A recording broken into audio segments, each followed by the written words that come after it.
नमो बुद्धाय, जय भीम।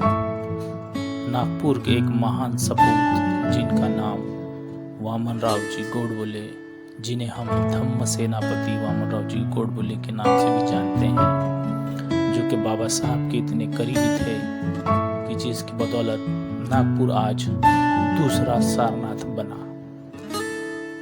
वामनराव जी गोडबोले, इनके कार्य के बारे में अगर हम जानें तो हमें पता चलता है कि वे बाबा साहब के कितने करीब थे, जिसकी वजह से ही नागपुर की दीक्षा भूमि दूसरा सारनाथ बनी और नागपुर हमारे लिए या पूरी दुनिया के लिए एक प्रेरणा स्थल बना। वैसे ही शांतिवन, जो कि महादायिका गोपिकाबाई जी ठाकरे, इनके द्वारा दी गई दान भूमि पर आज शांतिवन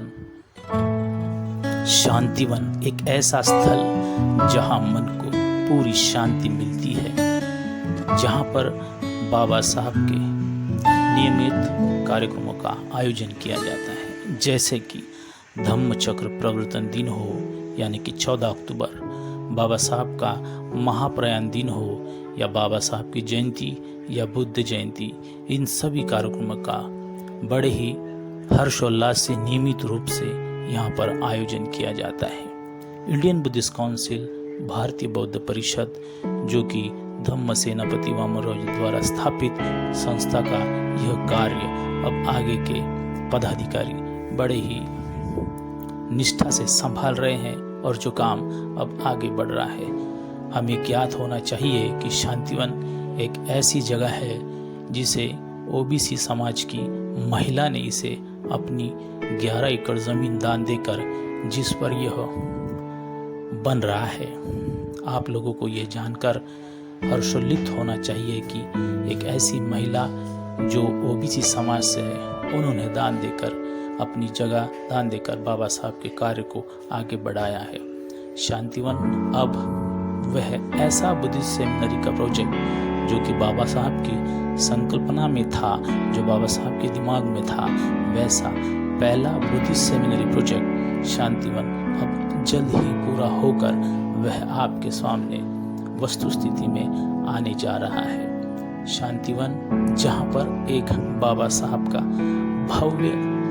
बहुत भव्य ऐसा म्यूजियम होगा, जहाँ पर बाबा साहब की अस्थियाँ, बाबा साहब से जुड़े और अन्य 400 प्रकार की चीज़ें और विशेषता, संविधान का वो टाइपराइटर जिस पर भारतीय संविधान का मसौदा बना, वो टाइपराइटर भी आप इस संग्रहालय में देख पाएंगे। ये सब जल्द ही पूरा होगा, जिसे इंडियन बुद्धिस्ट काउंसिल बड़ी ही तेजी से पूर्ण करने में लगी हुई है। आप देख सकते हैं कि बाबा साहब की चीज़ें चित्र में आप देख पा रहे हैं। यह सब संभव कैसे हुआ?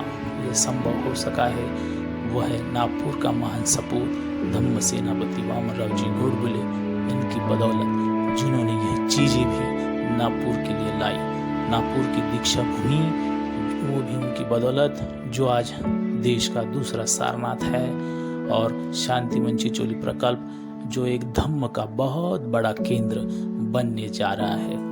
आशा है कि आप लोग इस जगह पर कभी न कभी ज़रूर आए होंगे, लेकिन अब नए स्वरूप में देखने के लिए आप ज़रूर पधारें। यह कार्य उस व्यक्ति का है जो नागपुर का सपूत था, धम्म सेनापति वामनराव जी गोडबोले, जिनका 3 मई 2006 को दुखद निधन हुआ, जो कि हमारे बीच से चले गए।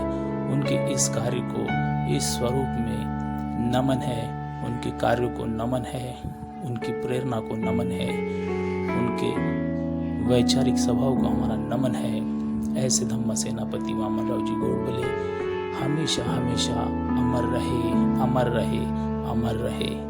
जय भीम।